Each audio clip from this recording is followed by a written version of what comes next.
Hello, and welcome to another episode of Boundless Body Radio. I'm your host, Casey Ruff, and today we have another amazing guest to introduce to you now. Dr. Lara Buchanan is a board-certified family medicine physician with a passion for using lifestyle modification as the first-line standard of care wherever possible. She completed her family medicine residency at Wake Forest in 2022 and was valedictorian of her class at the University of Florida College of Medicine. The mission that drives her is to help people age successfully. She has been passionate about health and fitness since she was a young child, a passion that was initially derived from a love of sports, but has since evolved and expanded to include a passion for healthy living generally, including the importance of nutrition, exercise, mental wellness, and an optimal use of the medical system. Since entering the field of medicine, Laura has been interested in the intersections of longevity, metabolic health, lifestyle changes, and chronic disease. But Laura wants her patients to know that she will still be there the entire way, not just when something breaks. She likes to describe her role as a physician as that of a guide on the Oregon Trail. The trail is life itself, and reaching the end represents dying peacefully and fulfilled. Dr. Laura Buchanan, what an absolute honor it is to welcome you to Boundless Body Radio. Thank you so much for having me. Thrilled to be here. It is such an honor to have you. I have here 4 pages that could have made up your introduction. There is so much more that I could have included in your introduction, but I went out of my way to make sure that we kept the part about the Oregon Trail. That is amazing. Thank you. I loved hearing that, actually. I mean, it's so true. It's life is a journey, and it talks a little bit. My passion started with sports, but kind of drove into healthy aging generally, living, and that is really stemmed from watching people in my own family I love kind of age successfully, and then others age unfortunately not very well.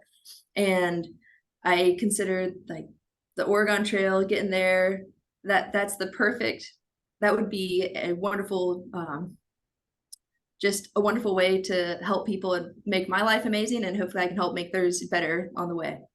I love that. That's so wonderful. Now you are a lot younger than I am. When I played the Oregon Trail, I remember it was in our computer lab. Like you only had one for the entire elementary school. I remember there were green screens, and we would play Oregon Trail. I don't ever recall getting to the end and dying peacefully. Is that how the game successfully ends?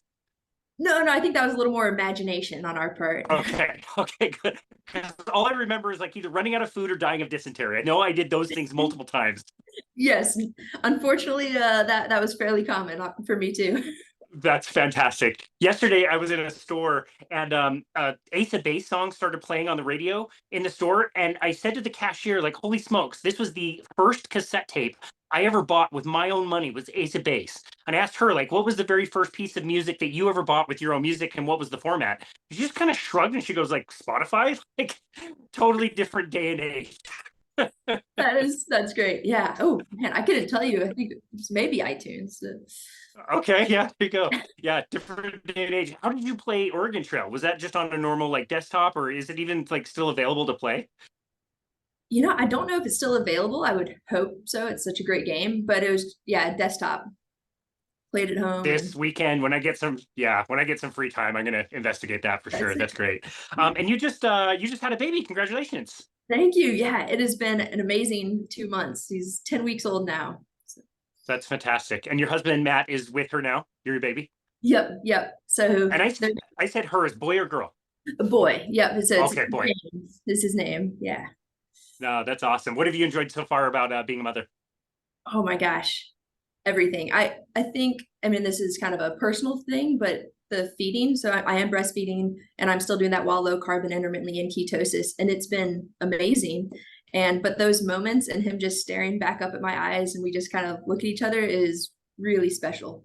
That's Um, incredible. but then he recently has started doing a lot more cooing and smiling, and so those just tug at your heartstrings like no other when he smiles at you and coos. That's adorable. Oh, that's amazing. Well, we probably used the word passion and love in your introduction like 5 or 6 times, and it just oozes off of you. So I know we're going to have a great conversation. One other quick note about your son. It's true that kids are pretty much always in ketosis as newborns. Is that correct? Yeah, a lot of the time they actually are born into keto, or all the time I'd say they do go into ketosis. And between feedings, they'll go back into ketosis, even if it kicks them out of it for a bit. Yeah. Wow. And they don't shiver because they have so much brown fat, which is that activated fat tissue that keeps them warm. Yeah, I think You might actually be more familiar with that than I am, but I do know they have a lot more brown fat, and that I believe is correct in why they don't shiver. But Yeah.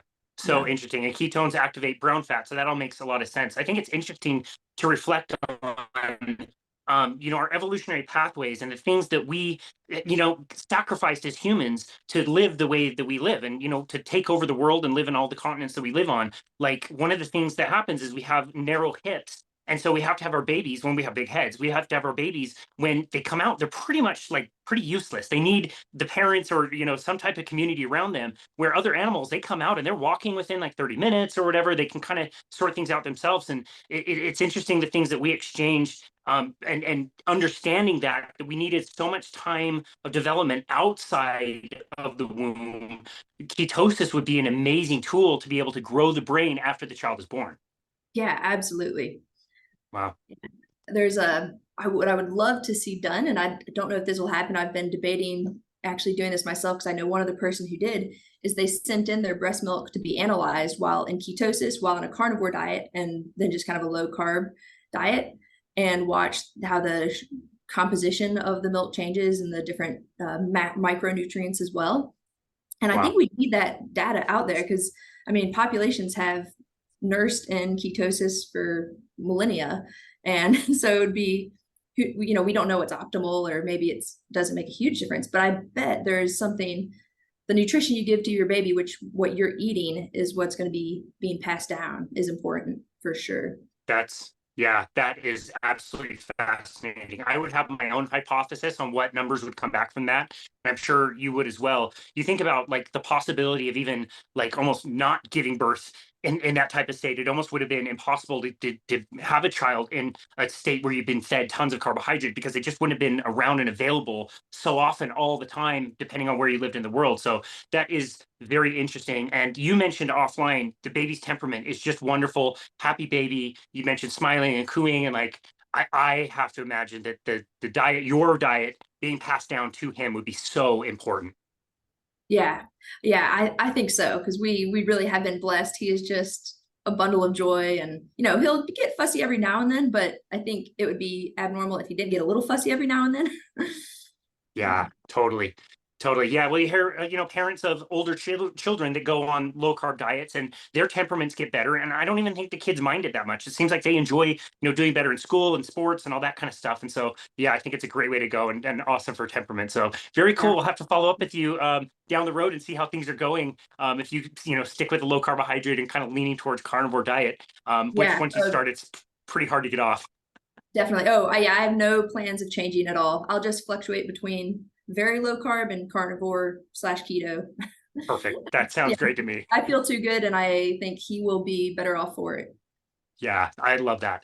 I think of you and your story as something that gives me a lot of hope that there is this like younger generation that's coming into different information, and they're discovering metabolic health earlier and earlier.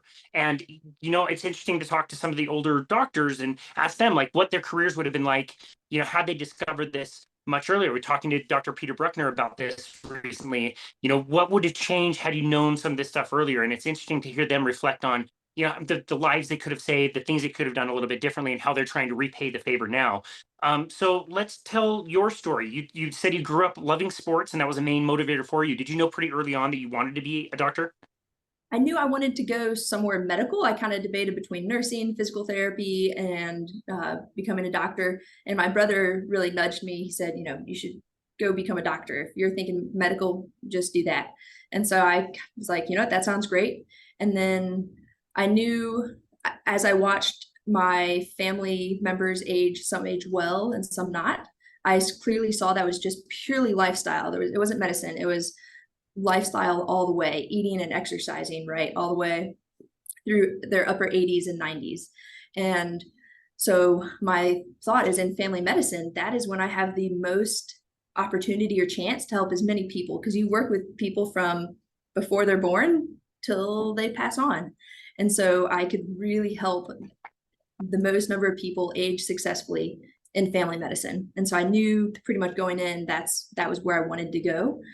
But I didn't learn and really discover low carb and how much power it has to help people's lifestyles until probably a third year of medical school, a little bit after my nutrition curriculum in medical school, which was a 2-week intensive that unfortunately left me just kind of wanting more and a little bit annoyed. We got taught some kind of classic dogma: saturated fat is bad, classic vitamin deficiencies, but there was nothing practical about how could I help with nutrition, help the person in front of me? How could I reverse chronic diseases or prevent them in the first place with nutrition in that course?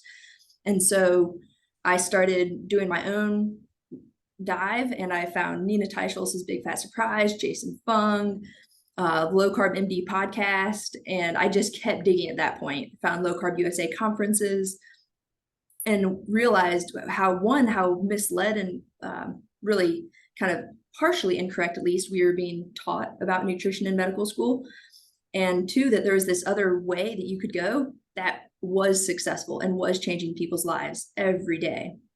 And so that was where I really started getting just super excited about this is how I was going to practice medicine. Wow, And that's then, so fascinating.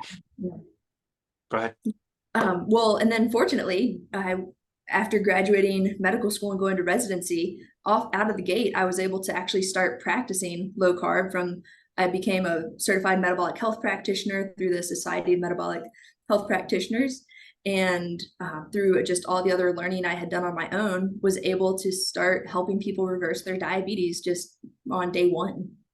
Yeah, that's amazing. Maybe this will be hard to remember, but as you mentioned, growing up and seeing your grandparents' age, people in your family age, you recognize that it was directly tied to lifestyle. What did you tie in any associations? Like, what was it specifically? Was it like processed food was making people age worse? Like, what were some of the patterns that you noticed? Yeah, it was totally eating out, processed foods, more sweets versus eating whole food, pretty much exclusively cooking it was really my granny. So she cooked for herself. She ate real foods, almost never ever bought anything processed. She would occasionally have sweets, but not very often. And if she did, they were typically homemade. And she exercised. She walked every day. She played tennis multiple times a week. So she just lived a very active, healthy lifestyle. She got sunlight all the time. She stayed well hydrated. She might have a glass of wine she had one glass of wine every night, but never overindulged in anything almost. So yeah, that's amazing. Yeah, it just seems really reasonable. My grandparents are in their late 80s, early 90s, and it's just that kind of simple stuff. They just live a very simple life. They cook at home. My grandpa rides his bike every single day. He's 93 years old. Like, it's just awesome. Those little things. And yeah, my grandma had really good success as her diabetes was starting to come back a few years ago. She just stopped buying sweets and stopped bringing them in the house. And sure enough, she lost like 50 pounds and her blood sugars normalized again. And so it's not about like your nanny, we call her, your grandma. It's not about nanny like being on a specific diet or low carb diet. You're just eating real foods and moving around. It's fantastic. Yeah. I also want to talk about the course that you did. I never miss an opportunity to ask somebody in the field this question, which is, do you think that people in the medical establishment should be given more education about nutrition, or will more education about nutrition just further indoctrinate them into the wrong things? What do you think about that? Ooh, that's a great point. I think we desperately need more education on nutrition. I think depending on where that education is coming from, you hit the nail on the head, where that's just going to end up being indoctrinated further with potentially advice or recommendations that actually aren't going to be helping patients. So the American College of Lifestyle Medicine has now created a curriculum that is implemented in a lot of medical schools on healthy eating, nutrition. And I think a lot of what they say is actually good advice and can be helpful, but they also say red meat is going to cause cancer, red meat is going to harm you. And I think that being put in a ton of medical schools as the nutrition course is harmful to patients. And I think that is it's just the wrong advice. I don't think the data even backs that up. And so I would want more nutrition, but I would like different education, different nutritional advice.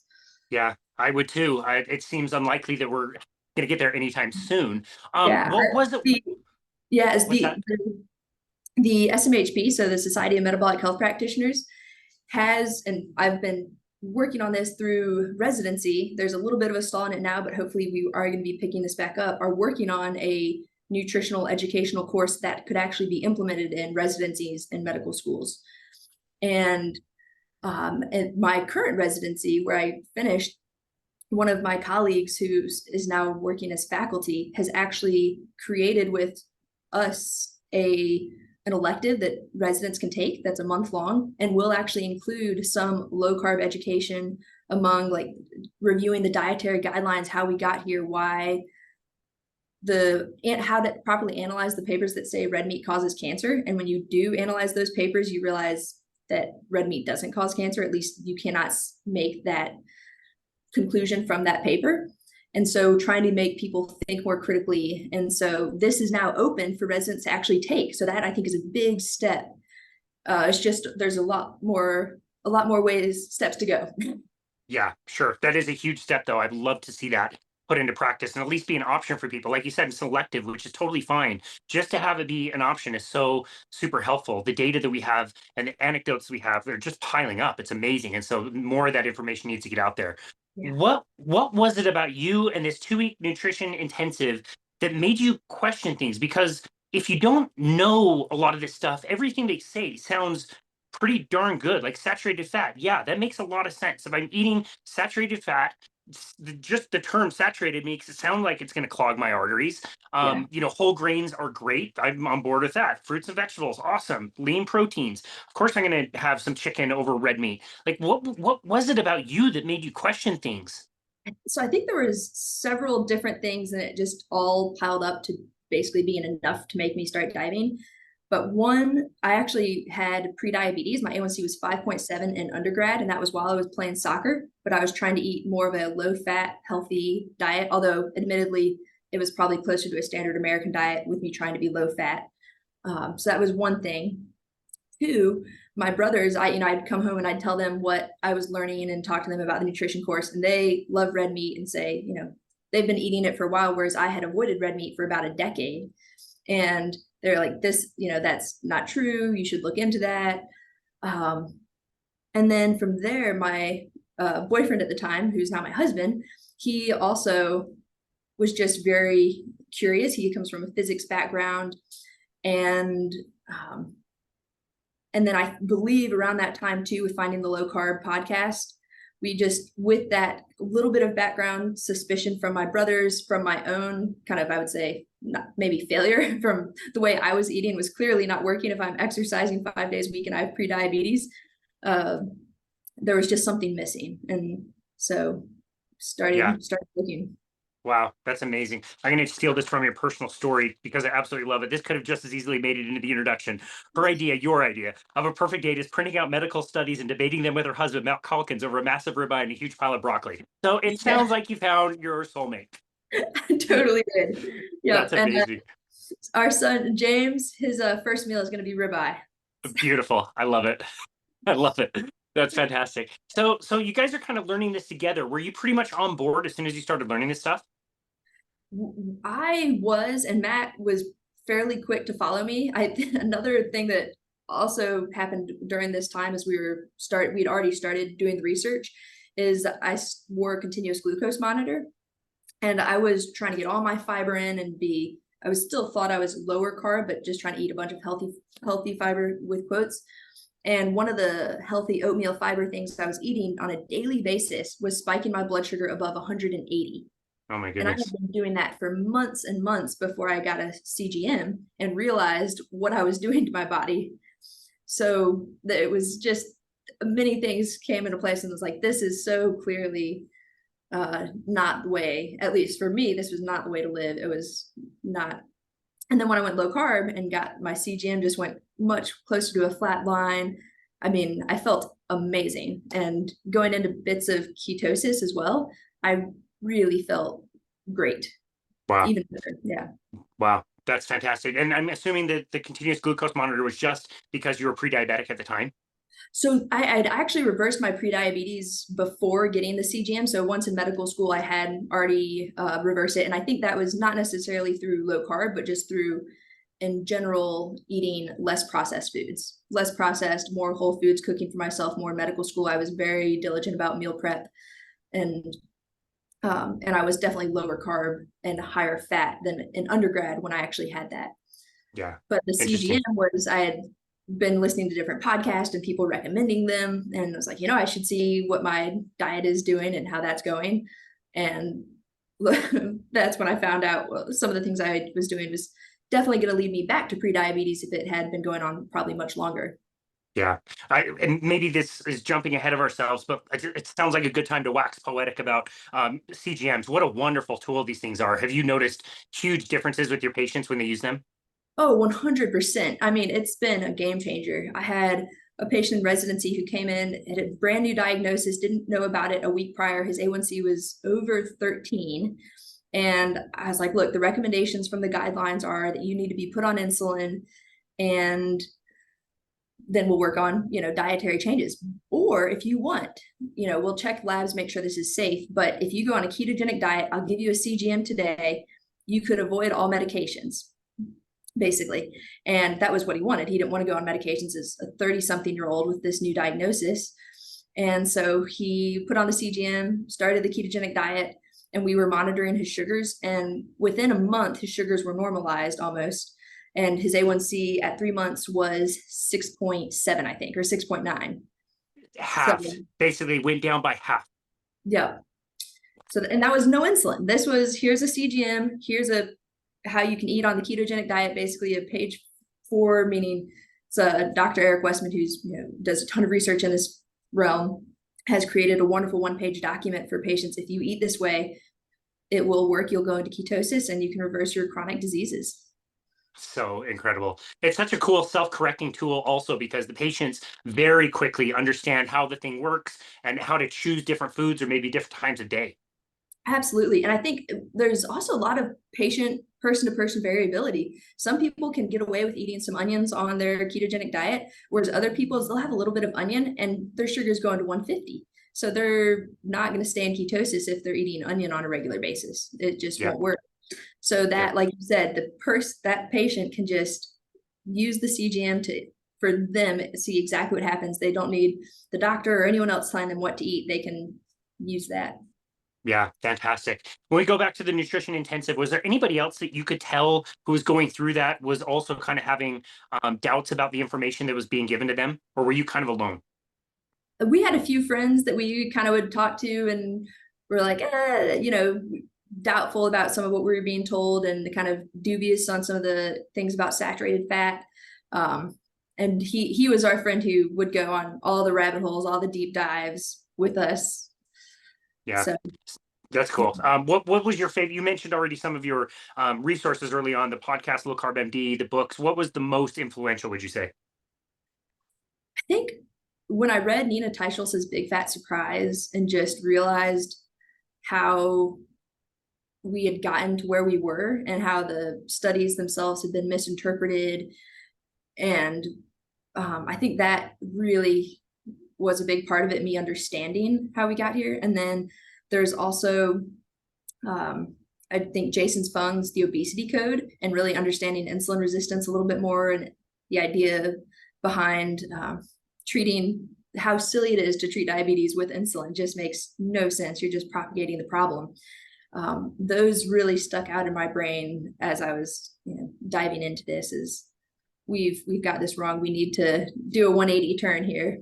Yeah, the Obesity Code totally changed my career when I was using metabolic carts to test metabolism, and people were fasting, but their metabolic rates were really high. I couldn't figure it out because it should be that their metabolic rates were lower because they're eating less calories. So it was Jason Fung's The Obesity Code that taught me how that worked. And Nina Teicholz, my favorite book ever. I mean, that thing is so bulletproof, and you will walk away from that book probably pissed off first. Yes. And secondly, you will understand how studies are done and how they're hidden and how the headlines grab attentions, but have nothing to do with the way studies are done. She breaks down every single study that's ever been done that talks about low fat versus low carb. And it is amazing. She did a wonderful job. She really did. I recommend everyone read that book. Yeah, totally. Okay, so there you go. You find the new information. You go into residency. Easy. All sunshine and rainbows from there, right? No problems whatsoever. Almost. So, yeah, the tough thing about telling someone with an A1C of 13 not to go on medications is in residency, you have to precept your patients, meaning you go to the attending and say, hey, here's my plan for this patient. And so I go up to the attending and say, hey, I have this patient, his A1C is 13. We're not starting medications. We're going to do the ketogenic diet, and I'm going to give him a continuous glucose monitor. And that is not standard of care. That is sort of going against the guidelines.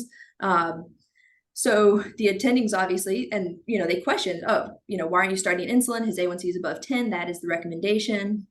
And so initially there was that pushback, and I had to either bring in papers or just kind of explain them my reasoning and say, look, we're going to do this very safely. We're going to check that he's making his own insulin. So we're checking C-peptides. So I'd have to explain that logics to say, this is a safe thing. I've got his glucose readings. We're not going to let him sit with a glucose of 400 for days on end. Like, this is going to be rapid with the ketogenic diet. Similarly, when I would order other like calcium scans on people, so that's a CT scan of the heart to look to see if there's any calcifications around the heart arteries, that is becoming more regular, more part of standard of care, but it was not at the time. And so I would get pushback similarly about that. Why are you getting the CT scan on this patient who, maybe they're a 50-year-old and they have no cardiovascular risk factors? And so I'd have to, again, kind of explain my reasoning. And initially, they would let me do it. They wouldn't stop it. It's a wonderful group of attending, so they would respect my logic, and then they'd say, okay, but I'd say over time, people started seeing the results. The attending saw the patients coming back that went from an A1C of 13 to 6.9 without medications. And then when the CT scans would come back and the patient maybe they had a high calcium scan, and now we know that they're at a much higher risk for heart attacks. We're changing our management because of that. They would see how all these things I was doing were actually really helping patients. And so I stopped getting pushback, and some people actually showed a lot of interest, and some people started implementing low carb themselves for their patients with diabetes. And so it was a really cool transition to go from having to kind of fight my way through to people coming to ask me, what would I do in this case? Or sometimes telling me stories, hey, I got this guy to go low carb and he's off his medications now, just to tell me that they were also having success in this method. Wow. Okay. That was an honest question, by the way. I didn't know how that story was going to go, and I did not expect it to take that turn. So you were actually seeing success and influencing other people. Absolutely. Yeah. And it was really super exciting to see that. I didn't know initially when I was getting the pushback where it was going to go. But we also have to give a lecture in residency. Each year we give one. And I gave my lecture topic on the guidelines published by the SMHP on therapeutic carbohydrate reduction. And similarly, from giving a lecture on that topic, there was a lot of interest was sparked. Because in that lecture, I gave 10 of my patient stories. And amongst those 10 patients, there was over 30 points drops in A1C. And I think it was over 180 pounds lost amongst those 10 patients. And that was while pulling back on medications. And Wow. so people were seeing those kinds of results. They were like, wow, this is really cool. I want to learn more. Interesting. Well, the only story you hear is all of the pushback, and like the common narrative is you can't practice this way because the system doesn't make any money. The person that went from A1C of 13 to 6.8 without medications does not make money for the established medical system. How were you able to influence the people around you without getting that same type of pushback? I hear that stuff all the time. Yeah, I'm not sure 100% on why, I didn't get all that pushback. And maybe it's because when they saw someone, it wasn't just an anecdote they were hearing from online or from someone, but it was someone that they were working with side by side on a daily basis, their patients, that they were seeing those results.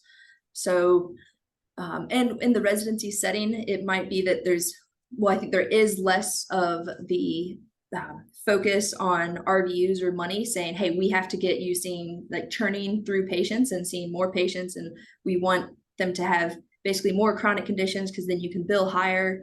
There's less of a focus on that in residency than potentially at a private clinic that is run by business.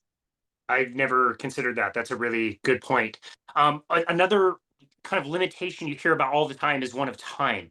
You only get 8 to 10 minutes with a patient. How are you going to talk about anything other than writing a prescription? In that residency, how are you able to spend time with people adequately to give them the right information? Yeah, so I was always running behind in clinic. Part of that was part of it. I also would, I typically would go into my lunch hour with patients. That was fairly common. And then I would also call patients after work, or so I was spending additional time outside of usual clinic hours to kind of follow up with people or try to give them a little bit more education. And and then I would also try, I couldn't always do this because again, I was getting pushback that, hey, you can't do this, you have to see X number of patients. But I would say, hey, can I get a 30-minute time slot for this patient instead of a 15 minutes time slot because they have poorly controlled diabetes? And so I could do that sometimes. So at least that 30-minute appointment helped with the other three 15-minute appointments I had that day, Wow. or that morning. And so that was part of it. And then um, yeah, I guess I don't think I could have done what I do now, or I mean, I definitely could not have done. So I'll give you an example. I had a patient in residency who was really sad, unfortunate. He had lost one below his knee to diabetes. So he had an amputation.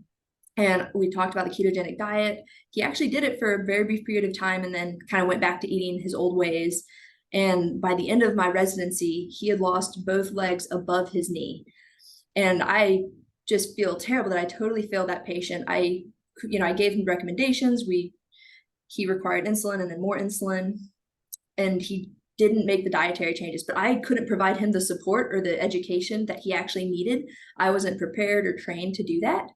And he, in a 15 or 20-minute time slot, even with calling him sometimes after clinic, it wasn't enough.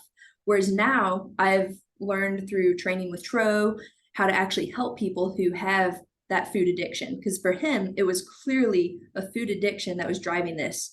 So now I think could I go back in time and actually use the tools I have to help people that are struggling with food addiction? I think maybe I could have, but there's several patients in residency who I think really needed that extra piece that I just was not educated on. Sure.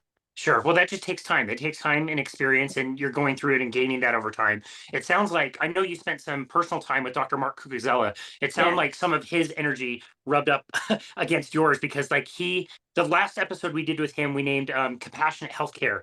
And he said the same thing. Is like, look, I work through lunches oftentimes. Like, I found out that one of my patients, what was the story he was telling me? One of his patients had like a fasting blood sugar of like 400 or something, and so he wrote a prescription for insulin, and the pharmacy gave him insulin, but said they were out of needles. So they didn't give him any injection needles. And he finds out about this the next day and he's like, no, what are you doing? Like, he can't take insulin without needles. He needs them both. And like, he says all the time, like, if you're in this industry, you might have to put in a little bit of extra time or work, but these are your patients, and your number one goal is to help your patients. I love his approach, and I love your approach as well. Like, really compassionate healthcare and doing what it takes to really help the person get healed. Yeah. Yeah. It was an honor to go work with him for a week during residency. And I still use some of the stuff I learned from him in my practice today. I mean, it really was. He is just incredible with his patients. He cares so much, and he's just, and he's a wonderful educator, person all around. So he was great to learn from. And similarly, was the stories and the successes that I was seeing from his patients in that one week was just so exciting that like this is what my practice could look like after residency. That's amazing. You also got to spend time with Dr. Eric Westman. Is that true? I did, and that the same thing. I mean, just so exciting because you hear in residency, you hear in medical school about how bad burnout is in medicine, and how sadly the suicide rate is actually one of the highest amongst our professions. And so you hear these really sad things, and but then when I would go work with Mark and go work with Eric and see the success they're having with their patients and the um, just the positive energy and excitement that they would have when patients would come off of medications or lose weight, was really exciting. I was like, there's no way I'm going to burn out doing this. I love doing this. It sounds absolutely joyful. It's the same reason why I do what I do with nutrition coaching and personal training. When you can wake up and know that you have information that can really change people's lives, it's just so easy to bounce right out of bed and get on with the day because it is fun and exciting once you learn this Yeah. stuff and see this stuff in practice. You can't unsee it. So tell us about how your training kind of continued and where you ended up today. You already mentioned Dr. Tro. Yeah, so during residency, I also got to go up and spend 1 week with Tro, and that was just, again, another amazing week. I saw that was when I really started learning more about food addiction, and then just seeing how he helped his patients and how he advocated for them. Like he called multiple doctors while I was there. He was helping people off of the same thing, medications.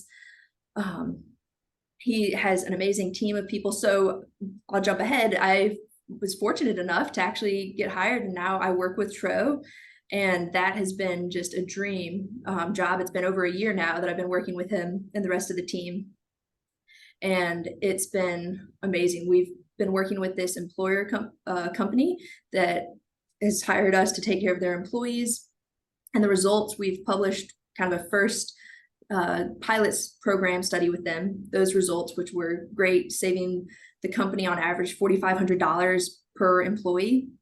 And we're hoping to get some maybe 2-year data out coming in the not too distant future. But it's been just, I mean, when I say a dream, it really is. I had a patient recently who I've just been kind of following, is close to 100 pounds lost. Tro has several patients with over 100 pounds lost off of numerous medications. And so we're practicing metabolic health, reversing chronic disease, and I believe truly preventing a lot of future chronic disease across all 50 states, because Tro is licensed in all 50, and I am licensed in about 30 states now at this point. Wow, that's fantastic. Okay, so if somebody were to know Dr. Tro on Twitter, but not necessarily know him in person, can you describe what Dr. Tro is like? It's a very different persona, his Twitter persona, than in person. In person, he is just the sweetest, kindest person you could meet. He cares so much about each and every person and his interactions. You wouldn't really believe that it's the same person, but it's coming from someone who is so deeply passionate and has been hurt by the system, and he really is fighting now to change the system that had really hurt him. Yeah. But yeah, he truly is an amazingly kind person. Yeah. We've gotten to host him and his wife Rosette on the show. We've hosted Rosette recently to talk about her baking mix, which is amazing. I got to meet them at Low-Carb Denver this last year, and they are just the most wonderful people. They are awesome, and he cares so much about his patients. And I don't even think at this point, like the Twitter persona, I don't look at it as a bad thing. I think he needs to make direct points in a way that people will understand. And he does that quite effectively on Twitter. And sometimes that can come across a little bit abrasive. I know him personally, so obviously I know that's not where that kind of comes from. But I do think it's a powerful way to connect with certain people out there. So I respect that he does it that way.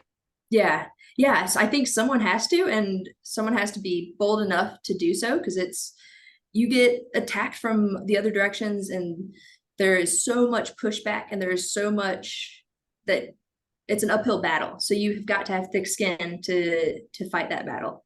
Yeah, for sure. Okay, so before we talk about the employees, which I think is amazing that you guys are working with companies to help them with their healthcare savings, I want to talk about the clinic itself with Tro. Like, what things are different that somebody wouldn't normally expect at a normal clinic that they would go to?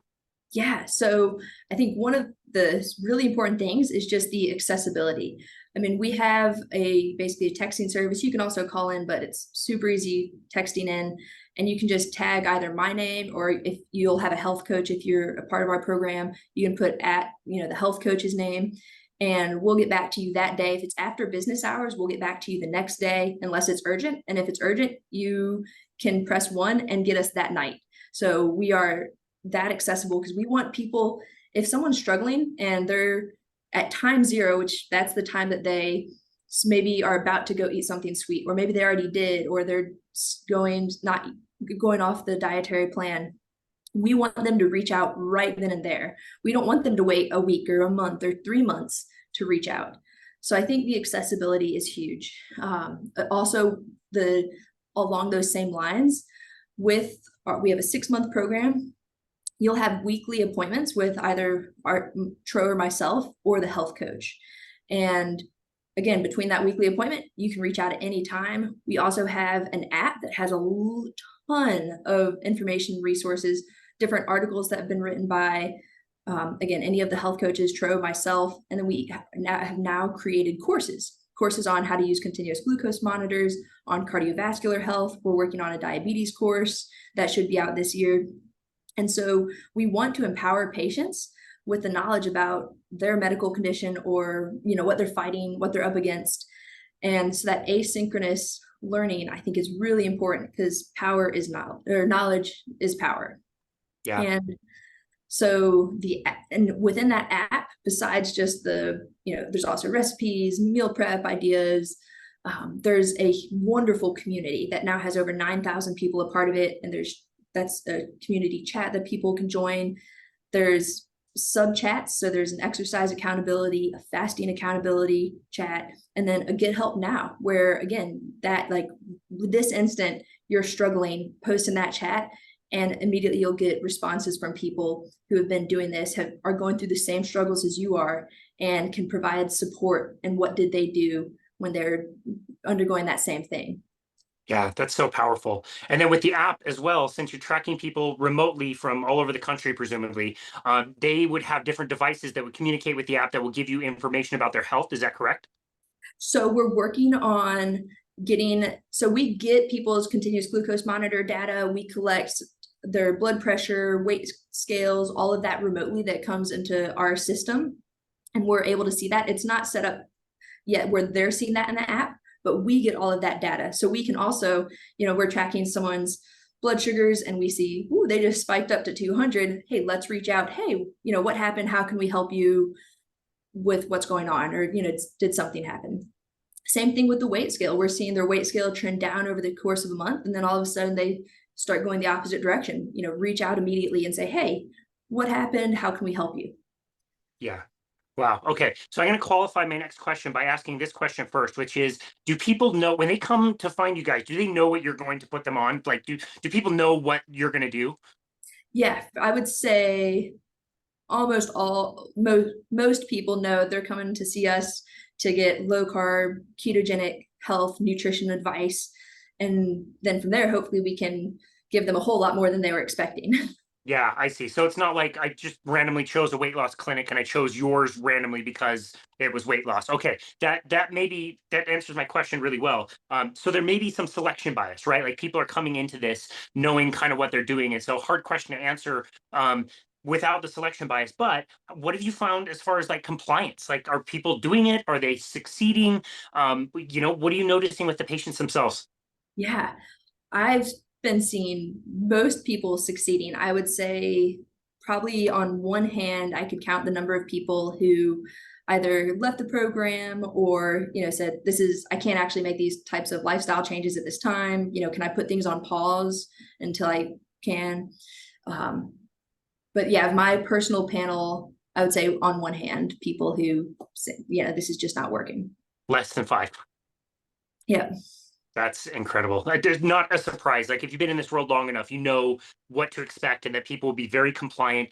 And I think that's just such a big misconception out there, isn't it? That like patients don't want to do this. They do want to be on medications. It's a lot easier to prescribe them, a pill. That's just not true, is it?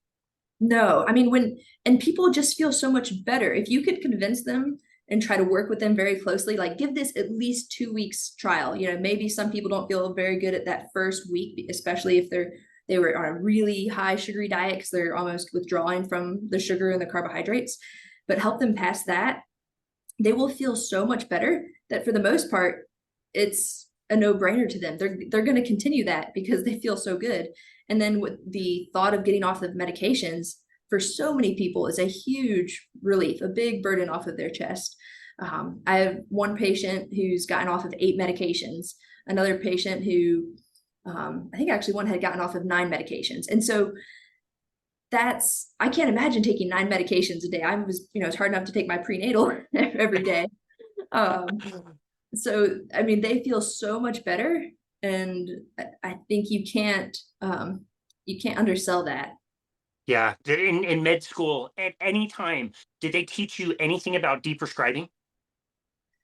The only time deprescription really comes up is in the setting of geriatrics and polypharmacy.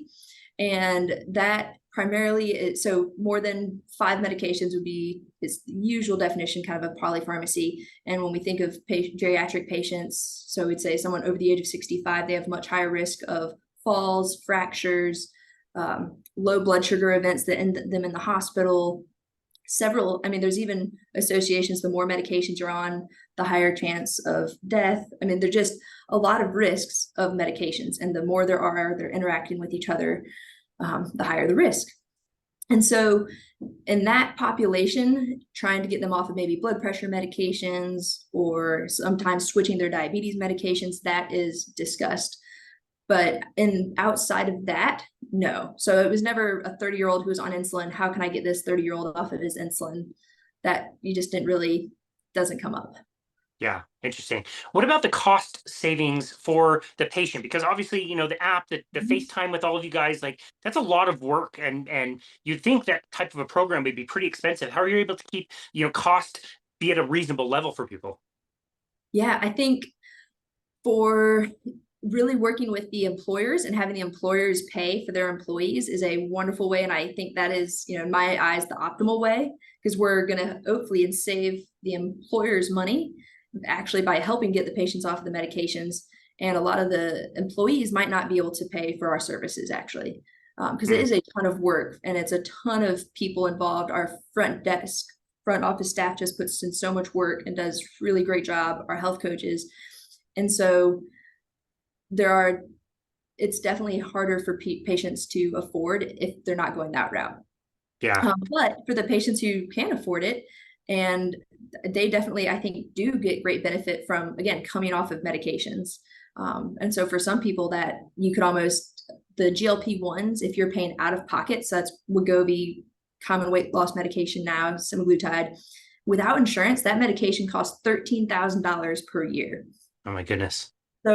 So we're way less expensive than that. And so if someone's taking that medication and we can have better results or equivalent results, or without the side effects, I mean, we are saving that individual a ton of money and hopefully providing them a much better quality of life at the same time. Yeah, and I would submit that a patient would think that getting their leg amputated would make them think a little bit differently about where they spent their money during their life, doing too much fast food, carry out kind of stuff versus maybe taking care of their health a little bit more. Maybe they got a really nice car, but if you don't have a leg to push the brake pedal, it's not going to go very far. Yeah, exactly. Yeah. Save, is it penny wise and pound foolish? Yeah, totally. That's a great way to say it. So, okay, so working with this company, you guys have been able to show that your cost savings more than accounts for the price that they're paying you? Yep, exactly. So in the pilot program, and these were people who were on, several medications. So if we're helping someone who's not on any medications, it's going to be obviously harder to show that we're saving someone money. But if there are people that are on medications, we can get them off of it. In that instance, we were able to save on average $4,500 per person per year. Wow, that's incredible. That's incredible. Well, we've talked a lot about the ketogenic diet and its benefits. What are some tips and tricks you would give our listeners to maybe start to get into this? Because we know all the things we've talked about today, weight loss and diabetes, those are all wonderful, but there's so many other benefits that people get. The mental health protection and anxiety, depression, like you name it, pretty much everything seems to get better when you eat the proper way. But it might be challenging for people to get there. What are tips and tricks you would give somebody if they were just starting out? Yeah, so I think one, just making sure that you're eating the right foods, and that can be, if you go online now to the smhp.org, we've got resources for both patients, providers, and there's a one-page handout again that's basically, if you stick with this list of foods, then you're very likely going to do wonderful. You're going to go into ketosis. You should hopefully feel really good eating that list of foods. And so that's pretty simple. You can put that on the refrigerator. If you're having side effects, a lot of the times that is hydration, because when you go into ketosis, your kidneys are going to be peeing out more water and electrolytes. So you might actually you're going to need to increase fluid. So more water, more electrolytes. And I think that's where a lot of people in those first 2 weeks can experience the keto flu, is really they're just not staying well hydrated or getting enough salt, sodium, magnesium. And that can make a big difference. And then if you're doing those things and maybe either you don't have enough support at home, look for a community. If you're join the app, you can join the community for free, and that can feel that support that you're missing if, say, this person that you're living with doesn't want to eat this way or live this lifestyle. And so I think support is a big thing about helping make something be a sustainable lifestyle rather than a short-term diet to lose weight. Yeah, no, I think those are really good tips and tricks that people can implement and get excited about. What makes you excited about the future? What do you have coming down the pipeline? Yeah, so I would love to start working with some more companies just to be able to start kind of spreading this further and further. I think the work at the SMHP is really exciting. I think it's going to take a while to get that nutrition curriculum up and running, but if we can do it, that would be amazing. And I think we are actually working on, or we have partnered, and now there is the Journal of Metabolic Health. So that is going to be huge to have an official journal associated with the SMHP. And again, just trying to reach more doctors, providers through education, through things like this podcast. That's where I was started with a lot of my motivation. So just trying to get more people starting early. Yeah. Yeah, I think it works on both fronts, that we're getting more patients excited about this stuff. They're finding out this information, and also the providers eventually having all these people come to them and ask them questions about these kinds of things. You can really build awareness. And I absolutely love your work. Talking to you makes me very optimistic about the future. I don't always feel that way, but talking with people like you and Tro and all these people that are doing such amazing work and putting that work out there, it really does make me optimistic that we can start to turn the ship. Might take a while, but we can make it go in the right direction. You're a huge part of that. So, Dr. Lara Buchanan, where would you like people to go to contact you and follow you and your work? Yeah, so they can go to drtro.com, and you can also find me on Twitter and Instagram at Lara Buchanan MD, and then on Substack at agingsuccessfully.substack.com. Excellent. Well, we will link to all of that in the notes. I really just appreciate this conversation. I appreciate taking your time away from your baby to come and chat with us today. Thank you so very much for all of your work and everything that you do. And thank you for taking the time out of, again, your very busy life to come and speak with us today. We really appreciate you. It's been my absolute pleasure. Thank you so much. It was such an honor. And this has been another episode of Boundless Body Radio.